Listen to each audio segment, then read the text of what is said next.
அனைவருக்கும் வணக்கம். அரியலூர் மாவட்டம் திருஞான சமுத ஜோதிடர். தமிழ் எண்கிறது ஜோதிடம் தொடர்பாக வார்த்தை அடிப்படையில் சொல்லிக் கொண்டு வருகின்றேன். அந்த எண்கிறது தான் இந்த எண்கிறம் அவர்களுடைய விதி என்கிற பெயரால் அவர்களுக்கு நல்ல நெறிமுறையில் அவங்க பெயருக்கு இந்த எண்கிறம் வழிகாட்டப்பட்டு வருகிறது. இந்த எண்கிறத்தால் தான் நம்ம தமிழ் மக்களுடைய உயிர், ஆத்மா, அவருடைய செயல்பாடுகள் அனைத்துமே நடந்து கொண்டு வருகிறது. ஆனால் பெயர் தான் நமக்கு முக்கியம். அந்த பெயருக்கு உண்டான எண்கிறம் நான் உருவாக்கப்பட்ட எண்கிறது பிரகாரம் தொடர்பாக அனைத்து உண்மையாக இருக்கின்றது. அந்த வார்த்தை அடிப்படையில் நான் உங்களுடைய பெயர் இருப்பதால் அனைத்துமே இந்த தமிழ் வார்த்தையினால்தான். ஏனென்றால் உங்களுடைய பெயரை கூப்பிட்டால் நிமிர்ந்து பார்க்குறீங்க, திருப்பி பார்க்குறீங்க. அதுதான் இந்த தமிழுடைய வார்த்தைகள். 240 எழுத்து தமிழுக்கு. அந்த 240 எழுத்துக்கு உண்டான என்கிற புதிதாக உருவாக்கப்பட்டு அனைத்து கிரகத்துக்குமே நான் வழிகாட்டியுள்ளேன். அந்த என்கிறது தான் இவை. சரி, வார்த்தை அடிப்படையில் வருகின்றேன். உடல் நலம். உடல் நலத்துக்கு 6 எழுத்துக்கள். அந்த 6 எழுத்துக்கு உண்டான எண்கிறம் 3, 5, 1, 8, 4, 7 எல்லாம் கூட்டாங்க 28. அதோடைய விதி என்கிறது 1. உடல் நலம். உடல் நலத்துக்கு அதோடைய விதி என்கிறது 1. ஏன்னா உடல் நலம் என்பது, உடல் என்பது ஜென்மம் என்பதுதான் 1ஆம் இடம். அது உயிர் சாணத்தை குறிக்கிறது. சந்திரன் உடலை குறிக்கிறது. ஆனால் உடல் நலம் இது இரண்டையுமே, உடல் ஒரு வார்த்தை, நலம் ஒரு வார்த்தை. ஆக 2 வார்த்தைக்கும் அந்த கூட்டு எண்ணிக்கை 28. அதனுடைய விதி எண் 1 வருகிறது. அப்போ உடல் நலத்துடைய விதி எண் 1. அது சௌரியமாக இருந்தால் தான் நம்முடைய அங்கத்தில் உள்ள உறுப்புகள் அனைத்துமே நல்லா இருக்கும். தேக சுகம், உடல் நலம் என்ற ஒரு வார்த்தைக்கு விதி எண் 1. அரப்புலீஸ்வரர், அது கொல்லிமலையில் இருக்குது. அரப்புலீஸ்வரருடைய விதி எண் 7. அரப்புலீஸ்வரருடைய விதி எண் 1, 8, 6, 9, 6, 5, 3, 9 எல்லாம் கூட்டினாக்க 52. அதனுடைய விதி என்கிறது 7. அரப்புலீஸ்வரருடைய விதி எண் 7. மேலே இருக்கார், மலைக்கு உச்சி, கொல்லிமலைக்கு மேலே இருக்கார். அந்த ஆகாய கங்கை எதிர்த்த மாதிரி இருக்கார் அந்த சாமி அரப்புலீஸ்வரர். அதுதான் கடைசியாக இருக்கும்னு நினைக்கின்றேன். எங்கே போனாலும் கடைசி மேலே உச்சியில் போய் குந்திருக்கார் பாருங்கள். ஈஸ்வரன் அரப்புலீஸ்வரராக குந்திருக்கின்றார். கொல்லிமலை 40 வளைவுக்கு மேலே குந்திருக்கின்றார். அரப்புலீஸ்வருடைய விதி என்கிறது 7. 7ஆம் பார்வையாக அவர் இந்த கொல்லிமலையில் அரப்புலீஸ்வரராக பார்த்து கொண்டு இருக்கின்றார். ஆனால் அரப்புலீஸ்வரர் கோயிலிருந்து பார்த்தாக்க நாமக்கல் மாவட்டம் இரவில் அப்படி ஜொலிக்கும். அது போன்ற ஒரு எல்லையற்ற ஒரு இடத்துல ஈஸ்வரன் மலை மேலே குந்திருக்கார். மலை மேலே அவருக்கு அரப்புலீஸ்வரர் என்ற பெயரிட்டு அந்த கோயிலே அரப்புலீஸ்வரராக அருள் செய்து கொண்டு வருகின்றார். அது கொல்லிமலை கடைசி மலை மேலே 70 பெண்டுக்கு 70 வலைக்கு மேலே இருக்கார். அப்போ அதுக்கு அடுத்ததாக கொண்டை ஊசி வளைவு என்ற ஒரு வார்த்தை, 3 வார்த்தைகள் அடங்கியுள்ளது. கொண்டை ஊசி வளைவு. அந்த வளைவுக்கெல்லாம் பேர் ஒவ்வொரு பெண்டுக்கும் ஒவ்வொரு வளைவுக்கும் கொண்ட ஊசி வளைவு என்று எழுதப்பட்டிருக்கும். ஒவ்வொரு வளைவுக்கும் அதான் கொண்ட ஊசி வளைவு. அதை மலை சுற்றுன்னு பேர்.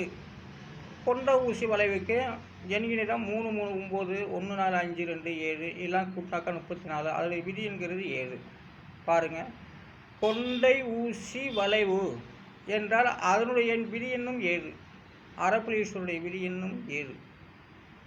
இந்த மலை சுற்றுக்கும் அரப்புலீஸ்வரர் கோயிலுக்கும் என்ன தொடர்பு இருக்குது பார்த்தீங்கன்னா, அந்த எண்கிறதுமே விதி எண்ணே சொல்லப்பட்டு வருகிறது அதோடைய இது.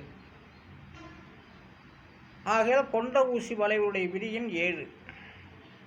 கொண்ட ஊசி ஒவ்வொரு வளைவுக்கும் கொண்ட ஊசி வளைவுன்னு எழுதியிருக்கும் போகும்போதெல்லாம். அதுக்கு பேர் மலை சுற்று. எத்தனை மலையை சுற்றி வரோம் அப்படிங்கிற கணக்கு தான் 70க்கு 70க்கு போட்டிருப்பாங்க. முதல்ல போகும்போது ஒரு 70க்கு 1ம்பாங்க, அப்புறம் 70க்கு 2ம்பாங்க, அப்புறம் 70க்கு 3ம்பாங்க. இப்படி ஒவ்வொரு வளைவுக்கும் கொண்ட ஊசி வளைவு என்று எழுதப்பட்டிருக்கும். பஸ்ஸு போகவே கஷ்டமாக இருக்கும். அப்பேற்பட்ட இடம் அது. அந்த மலை மேலே போகணும்னா பஸ்ஸே திணறி போகும். நம்ம குந்திக்கிட்டு போகிறோம், நமக்கே வலி எடுத்துக்குவோம். அப்போ ஓட்டுறவங்களுக்கும் கண்டக்டருக்கும் எப்படி வலி இருக்கும்? ரொம்ப சாமர்த்தியம். மலை மேலே போயிட்டு நம்மளை ஐசி விட்டு விட்டுட்டு மீண்டும் வராங்க. ரொம்ப சாமர்த்தியம். இந்த கண்டக்டர் ஓட்டுநருக்கெல்லாம் ரொம்ப கஷ்டமானது. இந்த வளைவில் போயிட்டு சுற்றி அப்பா கஷ்டமான ஒரு மலை மேலே பஸ்ஸு போகுதுன்னாக்கா நமக்கு அரசாங்கம் அந்தளவுக்கு நன்மை செய்து வச்சிருக்கு. அதான் கொண்ட ஊசி வளைவுடைய விதியின் 7. அடுத்ததாக சாத்தான் என்ற வார்த்தைக்கு 4 எழுத்துக்கள் 1 4 5 6. அதனுடைய விதி என்கிறது 7. சாத்தானுக்கு விதியின் 7. அப்போ சாத்தானுடைய விதியின் 7. 7ஆம் இடமே சாத்தான் வருது. ஏன்னா அதில் பாவக்கிரகங்கள் இருந்தால் 7ஆம் இடத்தில் பாவக்கிரகங்கள் இருந்தால் அவங்களுடைய குணம் மனம் எல்லாமே சாத்தானாகவே இருக்கும். அவருக்கு வரக்கூடிய மனைவிகளும் பேய் பிசாசு சாத்தானாகவே இருக்கும். அதுதான் சாத்தான் 7ஆம் இடத்து பலனாக வருகிறது. ஏற்றத்துக்கு 4 எழுத்துக்கள் 2 5 8 7 எல்லாம் கூட்டாக 22. அதனுடைய விதி என்கிறது 4. ஏற்றத்துடைய விதி எண் 4. 4ஆம் இடம். ஏற்றம்னாக்கா அந்த காலத்தில் 2 மாட்டை கட்டி கிணற்றுக்குள்ளே தண்ணி இருக்கிற பேர் அது ஏற்றம்னு பேர். ஏற்றத்துக்கு விதியின் 4. அடிவாரம் என்றால் அடிவாரத்துக்கு பாருங்கள். அடிவாரத்துக்கு 5 எழுத்துக்கள். அந்த 5 எழுத்துக்கு உண்டான எண்களிடம் 1 6 3 8 7 எல்லாம் கூட்டம் 25. அதில் விதிங்கிறது 7. அடிவாரம். அப்போ கொல்லிமலைக்கு போகிறவங்க அடிவாரத்தில் இருந்து தான் புறப்பட்டாங்க. அதோடைய விதிங்கிறது 7 தான். கொல்லிமலையுடைய விதி என்னும் 7 தான். அப்போ அடிவாரத்துடைய விதியின் 7. அடிவாரத்தில் இருந்து தான் கருப்பண சாமி கும்பிட்ற போகிறவங்களாலும் சரி, எட்டுக்கை அம்மனை பார்க்க போனாலும் சரி, அந்த அடிவாரத்து மூலமாக தொடங்கும். அது 4-5 கிலோமீட்டர்கள் இருக்கிறதாக சொல்லப்பட்டு வருகிறது. அடிவாரத்துடைய விதியின் 7. அடுத்ததாக சந்தன கடத்தல் என்று சொல்லக்கூடிய வார்த்தைக்கு, சந்தன கடத்தல் என்றால் 2 வார்த்தைகள். அந்த 2 வார்த்தைக்கு உண்டான எண்ணிக்கையில் 3 5 7 9 1 5 4 7 1 எல்லாம் கூட்டினாக்கா 42. அதோடைய விதி என்கிறது 6. சந்தன கடத்தல் அதோடைய விதி என்கிறது 6. 6ஆம் இடம் என்றாலே சத்துரு. அந்த நல்வழிப்படுத்தக்கூடியது தான் அது நல்ல எண்ணு தான். ஆனால் சந்தன கடத்தல் அப்படின்றால் வீரப்பட தான் குறிக்கும். அப்போ சந்தன கடத்தலுடைய விதி என்கிறது 6. சந்தன கடத்தல் என்றாலே வீரப்பனுடைய புகழ் தான். நம்ம அண்ணன் மறைகிறவர்கள் அவர் தான். சந்தன கடத்தல் என்றால் யார்? வீரப்பன் தான்.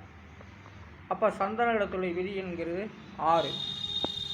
அப்போ வீரப்பனுடைய விதி என்கிறது என்ன? வீரப்பனுக்கு 5 எழுத்துக்கு 4 3 6 9 6 எல்லாம் கூட்டினாக்க 28. அதில் விதி என்கிறது 1. அப்போது வீரப்புடைய விதி எண் 1. அப்போ 1. இப்போ வீரப்பன் தான் 1ஆம் இடத்துல இருக்கார். ஆனால் அவர் செய்த தொழில் 6ஆம் இடத்துல இருக்குது.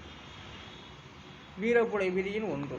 சந்தன கடத்தல் என்றால் அதனுடைய விதியின் 6. அடுத்ததாக பொன்மணிச்செம்மல். பொன்மணிச்செம்மலுக்கு 3 வார்த்தைகள் வருகிறதுங்க. பொன்மணிச்செம்மலுடைய விதி எண் 2 6 1 9 9 6 1 5 6 இதெல்லாம் கூட்டினாக்கா 45. அதனுடைய விதி என்கிறது 9. பொன்மணிச்செம்மல்ங்கிறது 9ஆம் விதி எண்ணில் வருகிறது. அந்த 9ஆம் எண்ணினர் விதி எண்ணு தான் அனைத்து மக்களையும் கவரக்கூடியது. அதாவது பொன்மணிச்செம்மல். இந்த விருதை எம்ஜிஆருக்கு ஒருவர் கொடுத்துள்ளார். இந்த பொன்மணிச்செம்மல் என்ற ஒரு விருதை எம்ஜிஆருக்கு கொடுக்கப்பட்ட, அதான் பொன்மணிச்செம்மல் எம்ஜிஆர் என்று சொல்லப்படுகிறது. அந்த பொன்மணிச்செம்மலுடைய விதி எண் 9. வார்த்தை அடிப்படையை நான் சொல்லிக் கொண்டு வருகின்றேன். இந்த வார்த்தை தான். நான் அறியல மாட்டோம் திருஞான சம்பந்த ஜோதிடர் என்கின்ற வள்ளுவ பண்டாரம். நன்றி, வணக்கம்.